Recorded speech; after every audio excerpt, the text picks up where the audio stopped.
Hello, and welcome to Makilala. Now, I know what you're thinking. Who's the woman in the middle of the four beautiful Filipino ladies?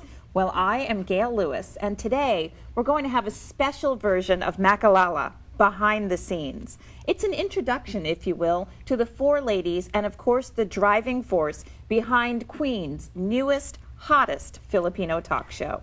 So first, let me start by introducing the four ladies who make up Makilala.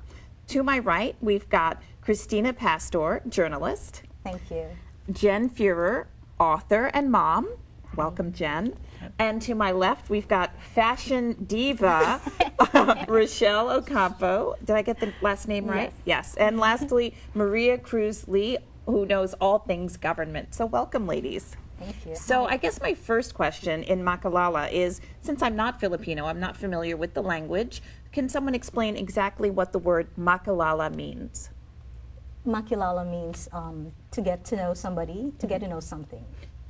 To get to know something. So why that name for this talk show?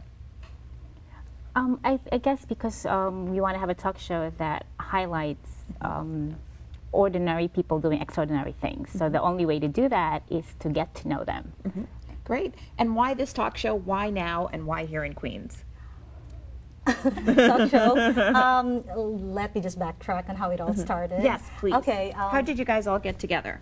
Marie Cor and I met in May. Well, Maria Cor, she's the driving force behind this show. I think we can all believe. So let's first discuss her. So Marie Cor is with QPTV, one of your producers. So when I met her in May in one of the press conferences in the community, we got to talking about what her job is, what my job is, and then she mentioned QPTV, and then she dropped the bombshell about, do you know that there is no Filipino programming in QPTV?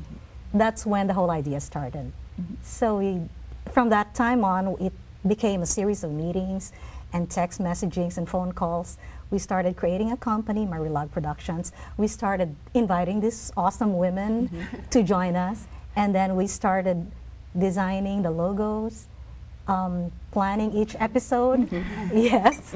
And then we had our first taping last month, and we're on to our second taping this month. All right, great. That's where we are right now. Did you four know each other beforehand? You mentioned yeah, I may have met them. I may have met all of them. Christina wrote an article. Like, we actually met over Facebook. Yeah, she that's messaged right. me over Facebook. And of course, she's the journalist, and you work for the city. Yes. Yeah, I work for the city. I work for the Mayor's Office of Immigrant Affairs. Right. And she actually wrote a piece about me in the Philam, like her blog. Okay. Oh, and what's your blog? Oh, it's called thephilam.net. Okay. So that's how I got introduced to Christina, who then basically opened the doors for, meeting Rochelle, meeting Jen. Actually, no, Jen was I learned about Jen in April. She was actually nominated as, for Immigrant Heritage Week as an American Dreamer. So she was one of the semifinalists. Yeah. Okay. And So that's how I found out. That's about basically Jen. what your book is about too. Out of Status. Yes. Yes. And Jen, you're a homemaker and a budding author. Yes. And of course, mom too, Jonathan. We've got to shout out Jonathan Fuhrer. He is a young and upcoming artist. And he's going to Columbia University Yay, on Wednesday. right. It's her third kid. And he's just about to leave the nest, so I know Yes. that you're crying on the inside. So tell us a little bit about Out of Status. your Out of book. Status is a story of my family's immigration story. From the Philippines, From the obviously. Philippines, and we've been here 20 years. It's a process of getting your status, the green card, all the struggles and the pitfalls, and basically the pitfalls of getting the green card, and kind of like this book opened me to the Filipino community. I met the nonprofit that I volunteer for, Filipino-American Legal Defense Fund, who gives voice to people who can't defend themselves. Right. Whether through immigration, human trafficking, or through voting issues or legal and employment. And you put everything into your book. And I put everything in the book. And I met them. Without the book, I wouldn't be here. I wouldn't have met Marie Cor and Christina, Rochelle, and Maria. Okay, and so then you originally met these ladies through Maria, and also, is that how it worked out? And also through Christina? I guess in the community, Yeah, that's right. Mutual friends. Yeah, Yeah. mutual friends. I mean, we had an event together, Unipro and Yeah. FALDEF we would bump react. into each other, but we Yeah. were not really together in an organized way until now. Okay. And lastly, of course, Rochelle, fashion diva extraordinaire. How did you join the group? Actually, I met Christina because she was actually one of the first journalists that came to our first summit, our first conference. I saw the birth of Unipro, you know. You did. You saw us when we just started, I and we were know. like, somebody wants to write about us. This is And what awesome. organization is that, your nonprofit? My nonprofit is Filipino-American Unity for Progress, which is in the community known as Unipro. And we are comprised of college students and young professionals. And we are here to create a more cohesive Filipino community. So we collaborate and network with other Filipino organizations. And we have an annual conference called the Unipro Summit. And she was there at the first one. So thank you for that. You gave us a chance, and it opened up a whole new world for us. So. Great. So now that we know a little bit about all of you, let's talk a little bit more about this show. What makes this show special? Of course, aside from the four of you lovely ladies. I think this is the first time that there is going to be a television talk show in the New York area, Filipino television talk show. I think we can claim that, right? On I think it's safe to American claim TV, that, yeah. Yeah. So English, Yeah, English language. English language. Okay. I So there mean, might be TV Filipino. show. Yeah, TV show. And we talk about issues too Yeah. that affect the Filipino-American community, which So- I think is important. Yeah. What do you discuss? What's the goal of the show? I think all the things that we find relevant to our daily lives. Like the first one, our first guest, Ryan Latata, he talked about how to inspire and motivate Filipino communities and being an entrepreneur. So that was a good wake-up call for many of us. Usually the usual path is nursing or Right. lawyer or accountant, but Ryan shows us that there's other options out there. That's right. It's funny that you say nursing, accounting, lawyer, and there's none of those at this table. Yeah. Oh, really? Isn't that funny? Yeah, that's That's the stereotype. Yeah, You- I could say that you guys are not your Non-traditional. stereotypical Yeah, traditional definitely not Filipino traditional. women in that sense. Sorry, Mom. The you're already- closest, you're already would breaking be the mold. Rochelle because she's a health Yeah, educator. I'm a health yeah. educator. Okay. It's the closest thing, but So you're already breaking the mold, right? And blazing new trails, the four of you, Really? in your Thank you. in your we're careers. trailblazers. Yeah. Even before the cameras started rolling, you guys, the ladies of Makilala, are trailblazers. So let's bring some of that trailblazing right here to QPTV. Where do you see this show going? I think it's different for all of us. I mean, for me, I want, actually, my hope is to get this more on a frequent level instead of once a month. Maybe we could do twice a month or maybe once a week. Yeah. But it's a huge time commitment. Like I have like 5 other lives next to being a lady of Makilala, which is an honor. So it's definitely, I don't know, we'll see. My idea is for the show to bring out Filipinos and get them to talk about their ideas, their opinions. Filipinos have always been known as entertainers, sports athletes, singers, Broadway performers. There's nothing wrong with that. It's just that we wanted to present a different segment of the community, the people who talk about their ideas and their opinions. The people behind the people, I guess. Yes. The real stories in the Filipino-American community. Where do you guys all live? I live in Jersey. New Jersey. Okay. Long Island. All right. I live in Flushing. Oh, right here. Okay, right here in Queens. Because we do broadcast from QPTV right here in Queens. That's right. And so, do you think this will go global? So, not just Queens, not just Long Island, not just New Jersey, but do you think this is something that can really go global as well? I think it has to. I mean, there's so many Filipinos everywhere. I mean, in Qatar, in Singapore, in Japan. I mean, Philippines, of course, and Obviously. and they have to get the message. They have to get like the issues that we talk about. I think the 4 of us bring that nuance of we live here, so our target right now is the metropolitan area like New York, New Jersey, Connecticut, right? Because it'll be online and of course broadcast by QPTV, so primarily in Queens. But we're everywhere and it kind of has to go global. So us highlighting issues and topics, right, that affect our community kind of just gives a different view about how people can be responsible for where they are but still contribute to the community or be part of something. It definitely has that reach. It has it. This show is a sort of show that speaks to Filipinos and, of course, non-Filipinos alike anywhere in the world. Because wherever you sit down with your girlfriends, and you guys are 4 girlfriends, and have a chat, that's pretty universal. Well, Yeah, that's true. Like you said, even though it's Filipino flavored, I mean, the stories, the values, everyone could resonate to that one. Absolutely. So, where can we find you online? So you can find us online at MakilalaTV.com.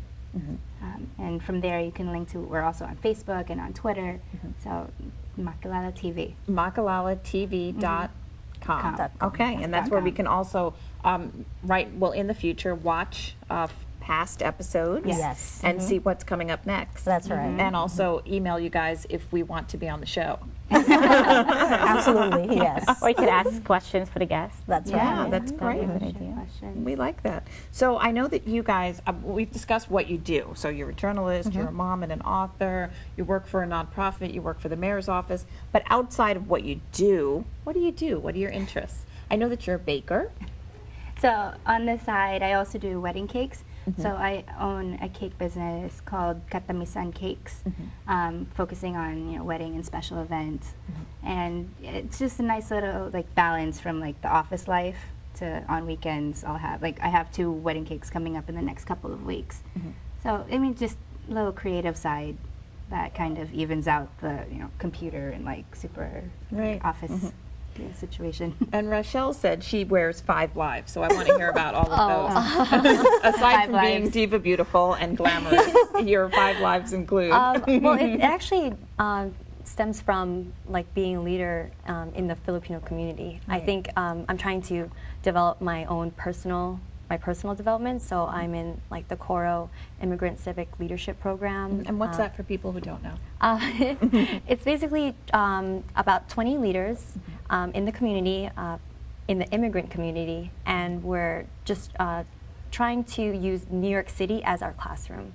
That's really their headline. So we're going to be doing workshops and group interviews with doers and makers of New York City. So. And your other lives? Well, I'm sure no one else has this habit of eating, but I love eating. Okay. So You'd never know it. But yes, I love eating, and the only way that I could actually afford to eat in New York City every day is through Groupon. So I am definitely, I love coupons. So you're addicted to yes, Groupon? I am a Okay, Groupon good to know. addict, yes. And I love wine. Okay. So wine tasting is definitely a... You guys can be like Kathy Lee and Hoda. Have a glass of wine or some wine in your mugs. Yeah. Yes, no one really knows what's in here. Exactly. It's a clear liquid. But that's just some of the things. Outside but things. Yeah. And Jen, what about you? Well, aside from the book and this one, I have a website, gottalovemom.com. Gottalovemom.com. Is it GOTTA? LOVEMOM. Okay. And I volunteer for the nonprofit father organization. And aside from being a mother of 4 kids is such a more than full-time job. Yeah, absolutely. And I also love to walk. I mean, we could walk 10 miles a day. Just love walking and walking. And that's something you can do with your family, Yeah. right? After dinner. Especially with my husband. He loves to walk. And It's great couple time. especially now that we're turning 50 next year, so you gotta Really? How is that possible? concentrate. Snap. Good job. Absolutely. Make sure you're fit, and just have a little one to run after, So you have that's one of the things that get busy, walking. Right, that's great. Especially that you do that with your husband, that it's fitness and it's time together. We like that. Yeah, he enjoys it. So it's the time to talk to while you're walking and talk. So that's what we get busy on. We like that. And lastly, Aside from looking for Filipino Americans that I can feature my blog, which is a full-time job in itself, I do ESL. I teach ESL in Chinatown. okay, is that at the library or? It's connected with an organization called Chinese Progressive Association. So I teach the students that they find I didn't even know you worked in Chinatown. Do you know I'm there every day? Are you really? Yeah. Oh my God! Now we know. I'm there at. I actually work in Little Italy in Soho. Oh my gosh. So there's so much that you guys have in common off camera. Yeah. I noticed that in asking you guys what you do outside of your jobs and with your family, so you all have some element of the immigrant experience. You mentioned living in Levittown and growing up there, and your whole book about out of status. How do you think your immigrant experience, whether you're born here or born in the Philippines, being born here and growing up in a family of Filipino moms and dads is pretty akin to being born in the Philippines and coming here at a very young age. So what do you think about your immigrant experiences that you're going to bring to Makilala? I think we're connectors. Because we know, like, I was born in the Philippines. I came here when I was 7. I grew up in South Ozone Park, like all over Queens, right?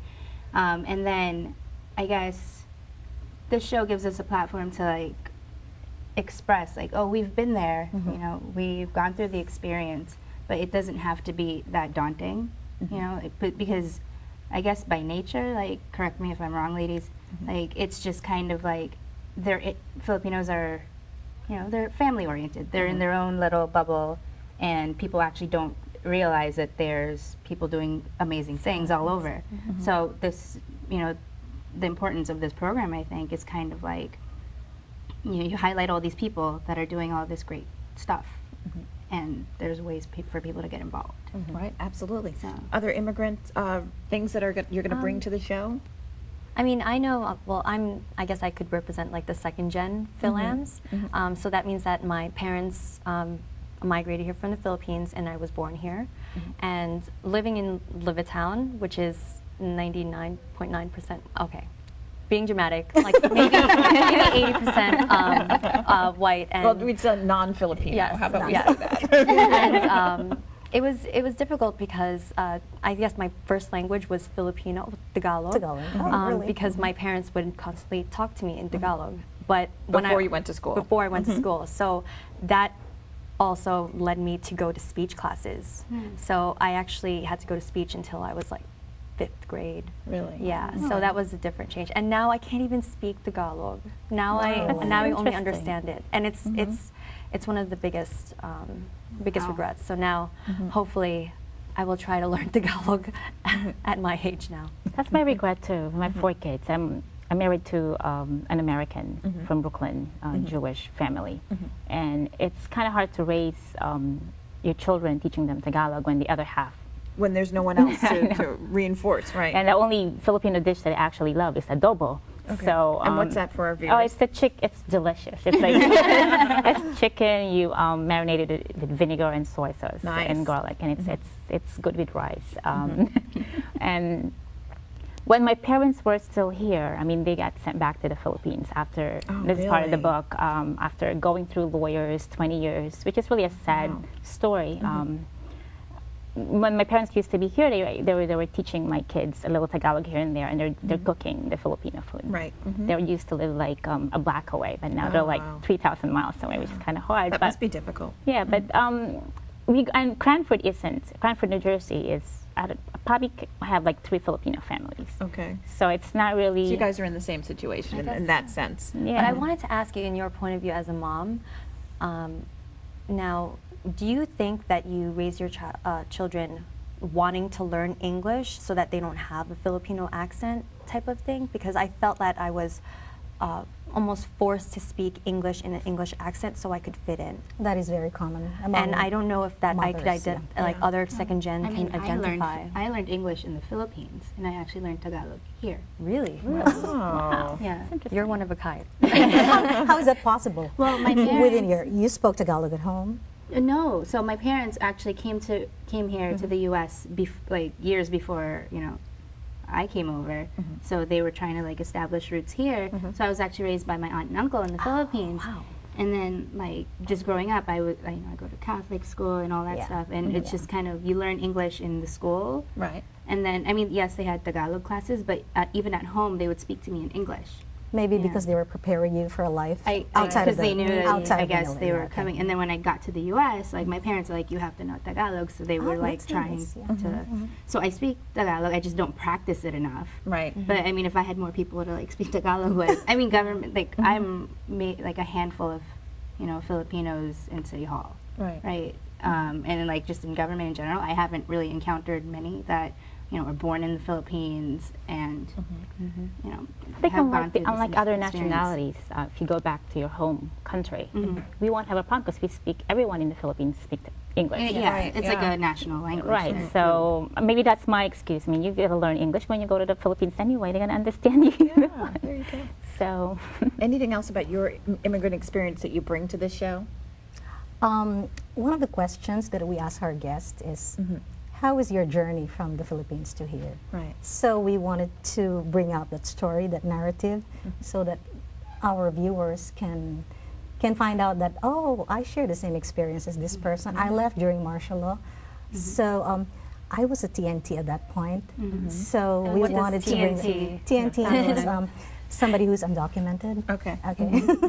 And it stands for. It stands for Tago Tago ng ng Tago. Tago. Yeah. Tago, Ng Tago. Tago. Somebody They're always who's always hiding. Hiding and hiding. Wow. Hiding and Hiding and hiding. Yeah. Oh. That's a, So we wanted to bring out those little stories, Right. so that the On the viewers show, can definitely. relate, and that despite what they went through, they were able to go beyond that and succeed in this country.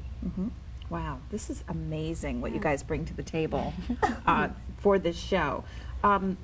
And I'm also noticing that we've got mugs. We've got, That's Jen.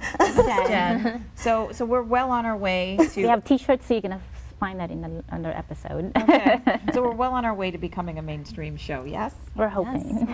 We're on our way to going global. One mug. One mug at a time.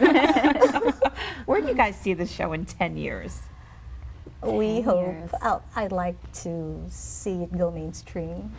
Mainstream meaning. Mainstream meaning QPTV will not abandon us, and also with a lot more sponsorship, maybe. Okay. And so mainstream, is there a Filipino channel in the United States right now or several? It's actually called the Filipino Channel. Excuse my and then ignorance. there's also others. GMA. GMA. I mean, Oh, forgive me, they I don't don't have- watch. Actually, don't would really like have a us to be on presence. ABC. No offense. Right, right. Okay, so on a main, we Yeah. won't name any names, but on a Right. mainstream network. Right. Okay. Yeah. So that we could reach out to more Yeah. more people who doesn't have. Who maybe aren't familiar Yeah. with the Because Filipino what we culture. speak about is kind of just transcends any. It's not just Filipinos that go through the immigrant experience. It's not just Filipinos that are isolated from the community around them. It might, in 10 years, maybe we're just bringing on people just in general because by then we'd already be known and be awesome, right? Right, right. Maybe in 10 years, people will have a different view of how they look at Filipino Americans. Yeah. Do you guys think that you can be on the forefront of that? We'll try. Like we've been here forever, right? Like just as a in the city, Filipinos are, I think, number second. 16 on the list of like just Immigrants. immigrants. What about Asians? I think we're Asians, Actually, number like, two. Top just of in the general. Okay, like, in general, so But- catch-all Asian. Yeah, but I mean, where was I going with this? I think So in 10 years. in 10 years, it'd be nice to just be able to talk about topics that relate to everybody. And then, Filipinos need to go mainstream, I think is what I was trying to Yeah. say. That's I think right, it's yeah. about time. Like we're in every industry, every sector, at every level, right? So And you're here on set. and we're here on TV. That's right. So we're going to wrap up in just a few minutes, but let's just go through so that you can give everyone some contact information if they want to get in touch with you. Christina? Oh, you can Your blog, follow of my course. blog. It's called thefilam.net. THEFILAM.net. Okay. Jen? You can catch me at gottalovemom.com on Facebook or Twitter. Are you Jen Fuhrer on Facebook or Jen Fuhrer on Facebook. are you on Facebook? Yes, Uh-huh. it's Christina DC Pastor. Okay. And Diva Fabulous. That's gonna stay. Yeah, that's it now. Fashion Fabulous. We dropped the Diva. Fashion Fabulous. Fashion Fabulous Rochelle. You can find my organization at unipronow.org. You could actually follow us at Twitter at unipronow. Great. And you personally, can people email you? Yeah, you could do rochelle.ocampo@unipronow.org. Great. And lastly? You can find us by going to MakilalaTV.com, Yes. Right. Facebook, Twitter, and then I'm actually on Facebook and I am on Twitter too as M Cruz Lee. It's my handle. And it's M Cruz, and Cruzley is all one word. Yeah. Okay. So M Cruz, CRUZLEE, right? And I'm on Facebook as Maria Lee. No. Yeah, I think. Oh, that's my husband. Well, we'll look for you on Twitter. Yeah, How we're about on that? Twitter. We're on Twitter. Any final words about the show, ladies? I'm just honored that we're actually here. Yeah. Because I don't know if we mentioned it before, but we started talking like in May. In May, yeah. It's been It's a whirlwind. And 4 it went by months, yeah. so fast. And it's really Maria, that driving force. Yes. Oh, yeah. Absolutely. Definitely. It's been overwhelming for all of us. Yeah. Like, I don't know what I signed up for, but we're going to be doing, try to do our best and right. just kind of put our best foot forward. Well, thank you, ladies and gentlemen, for joining me, Gail Lewis, here with Makilala, the ladies behind Makilala.